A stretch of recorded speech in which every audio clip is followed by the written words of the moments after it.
ഞാനാകെ 100 petrol അടിക്കുന്നുള്ളൂ. ഞാൻ 100 കൊടുക്കുമ്പോൾ എനിക്ക് പെട്രോൾ കിട്ടുന്നുണ്ടോ? അപ്പൊ ഇതൊന്നും എന്നെ ബാധിക്കണ കാര്യങ്ങളല്ല എന്ന് വിചാരിക്കുന്നവരുടെ അടുത്താണ് ഇനി സംസാരിക്കാനുള്ളത്. അതായത് ഇപ്പൊ പെട്രോളിന്റെ പ്രൈസ് കഴിഞ്ഞ 2 വീക്സിലായിട്ട് ഏകദേശം 8 രൂപയുടെ അടുത്ത് വർദ്ധിച്ചിട്ടുണ്ട്.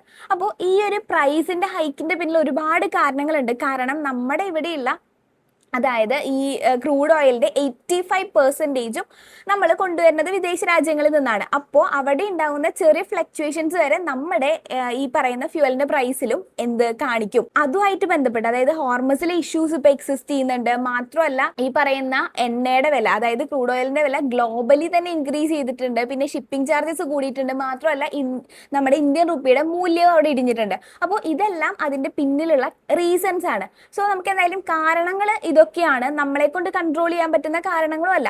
അപ്പൊ നമുക്ക് ഇതിനുള്ള സൊല്യൂഷൻ അല്ലേ ഇനി കണ്ടെത്തേണ്ടത്. അപ്പൊ നമുക്ക് ഇന്ന് അതിനെ പറ്റിയിട്ടൊന്ന് ഡിസ്കസ് ചെയ്താലോ.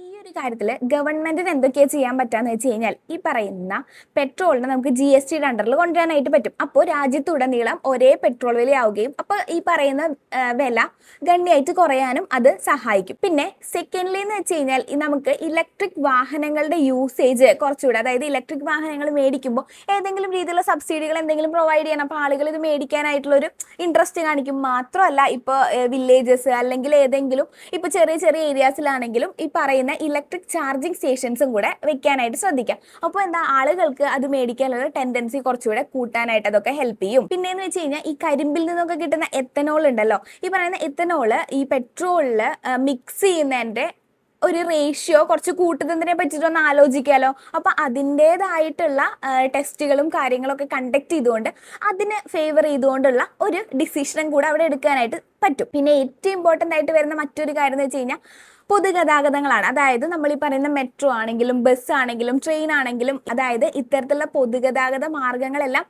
ഒന്നുകൂടെ മോഡിഫൈ ചെയ്ത് അടിപൊളിയാക്കി കഴിഞ്ഞു കഴിഞ്ഞാൽ എല്ലാവരും വിചാരിക്കില്ലേ ഇത്രയും സൗകര്യങ്ങൾ ഗവൺമെന്റ് ആയിട്ട് തന്നെ നമുക്ക് തരുന്നു, അപ്പൊ നമുക്ക് എന്തിനാ നമ്മൾ നമ്മുടെ വണ്ടി ഉപയോഗിക്കുന്നത്, നമുക്ക് ആ പൊതുഗതാഗതം യൂസ് ചെയ്യാലോ എന്നുള്ളൊരു ഡിസിഷനിലോട്ട് എത്തുമല്ലോ. അപ്പോൾ അതിലോട്ടും കൂടെ എത്തിക്കേണ്ടത് ഇത്തരം കാര്യങ്ങളൊക്കെ ഗവൺമെന്റ് ശ്രദ്ധിച്ചാൽ ഏറെക്കുറെ നമുക്ക് ഈ പറയുന്ന ക്രൈസിസിനെ മാനേജ് ചെയ്യാൻ പറ്റുമെന്ന് വിശ്വസിക്കുന്നു. ഇനി ഗവൺമെന്റിന്റെ സൈഡ് കഴിഞ്ഞു, നമ്മുടെ സൈഡിൽ നമുക്ക് എന്തൊക്കെയാണ് ചെയ്യാൻ പറ്റുക? അതായത് നമ്മുടെ സൈഡിൽ നമുക്ക് ബേസിക്കലി ചെയ്യാൻ പറ്റുന്നത് നമുക്ക് നല്ല പൊതുഗതാഗത സൗകര്യങ്ങളാണെങ്കിൽ നമ്മൾ അത് യൂട്ടിലൈസ് ചെയ്യാനായിട്ട് ശ്രദ്ധിക്കാം. പിന്നെ ഓരോ ഓഫീസിലോട്ട് പോകുന്നവരാണെങ്കിൽ കാർ പൂളിംഗ് പോലെ എന്തെങ്കിലും, അതായത് 1-2 പേരൊക്കെ, അതായത് ഒരു ഏരിയയിൽ തന്നെ പോകുന്നവരാണെങ്കിൽ അവർ ഒരു വണ്ടിയിൽ പോട്ടെ.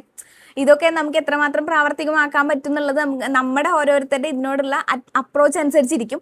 പിന്നെയെന്ന് വെച്ച് കഴിഞ്ഞാൽ നമുക്ക് ചെയ്യാൻ പറ്റുന്നത് നമ്മളിപ്പോൾ പുതിയതായിട്ട് വാഹനം മേടിക്കുന്നുണ്ടെങ്കിൽ അത് ഇലക്ട്രിക് വെഹിക്കിളോ അല്ലെങ്കിൽ CNG യൂസ് ചെയ്യുന്ന വെഹിക്കിളോ അങ്ങനെ ഏതെങ്കിലും കാറ്റഗറിയിലോട്ട് മാറാനായിട്ട് കുറച്ചുകൂടെ ശ്രമിക്കാം.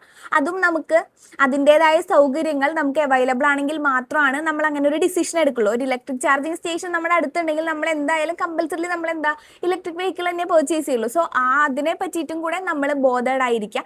പിന്നെന്ന് വെച്ച് കഴിഞ്ഞാൽ കറക്റ്റ് ആയിട്ടുള്ള ഒരു ഡ്രൈവിംഗ് ശീലം, ഇതിനെ പറ്റി ബേസിക്കലി പറയുകയാണെങ്കിൽ നിങ്ങൾ ഓവർ സ്പീഡും അല്ല അതുപോലെ തന്നെ സ്പീഡ് ഭയങ്കര കുറച്ചുമല്ല, അതായത് മൈലേജ് നമുക്ക് മാക്സിമം കിട്ടുന്ന രീതിയിൽ യൂട്ടിലൈസ് ചെയ്തുകൊണ്ട് നമ്മൾ കറക്റ്റ് ടൈമിൽ തന്നെ സർവീസ് ചെയ്യുക, ഇത്തരം കാര്യങ്ങളൊക്കെ ചെയ്യുന്നതോട് കൂടി നമുക്ക് മൈലേജ് കൂടെ കൂടുതൽ കിട്ടും. സോ ഇത്രയും കാര്യങ്ങളൊക്കെ നമ്മുടെ സൈഡിൽ നിന്നും കൂടെ ശ്രദ്ധിച്ചാൽ മാത്രമാണ് ഇതിൻ്റെ ഒരു പ്രോപ്പർ ആയിട്ടുള്ള ഒരു സൊല്യൂഷൻ അല്ലെങ്കിൽ ഈ ഒരു ക്രൈസിസിനെ നമുക്ക് കറക്റ്റായിട്ട് മാനേജ് ചെയ്തുകൊണ്ട് പോകാൻ പറ്റുള്ളൂ. അപ്പോൾ ഫൈനലായിട്ട് എന്താ പറയാനുള്ളതെന്ന് വെച്ച് കഴിഞ്ഞാൽ ഇപ്പോൾ ഇത്രയല്ലേ കൂടിയിട്ടുള്ളൂ, ഇനിയിപ്പോൾ കൂടാൻ പോകുന്നില്ല, ഇനിയിപ്പോൾ അടുത്ത റൗണ്ട് കൂടുമ്പോൾ ആലോചിക്കാം എന്നല്ല എന്ന് ചിന്തിക്കാൻ വരട്ടെ.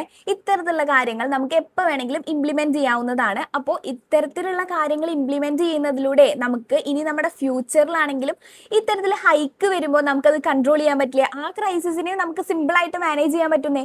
അപ്പോൾ നമ്മൾ ഇപ്പം തന്നെ ഒരു കറക്റ്റ് ആയിട്ടുള്ള ഒരു സർക്കുലറും റെഗുലേഷനും ഉണ്ടാക്കി വെച്ചുകൊണ്ട് തന്നെ പ്രവർത്തിച്ചു കഴിഞ്ഞാൽ ഇനി ഫെർദർ നമുക്ക് ഉള്ള ടൈമിലാണെങ്കിലും നമുക്കിത് എന്തായാലും ആവശ്യം വരുന്ന സംഭവങ്ങളാണല്ലോ, നമ്മൾ ഇതിനെ പറ്റിയിട്ട് കൂടുതൽ വീണ്ടും ആലോചിക്കേണ്ടിയിരിക്കുന്നു. അപ്പോൾ എനിവേ കൂൾ ഗുരു, ശുക്രിയ.